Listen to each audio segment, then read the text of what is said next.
Detik-detik jembatan di Sungai Papua Pegunungan putus, 4 anggota TNI Polri hilang.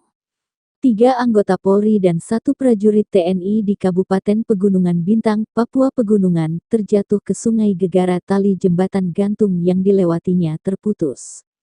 Keempatnya kini masih dalam pencarian setelah dilaporkan hanyut di sungai.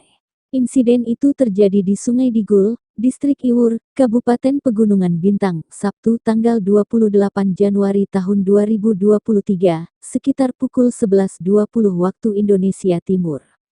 Benar ada 3 anggota Polri dan 1 anggota TNI hanyut di Sungai Digul.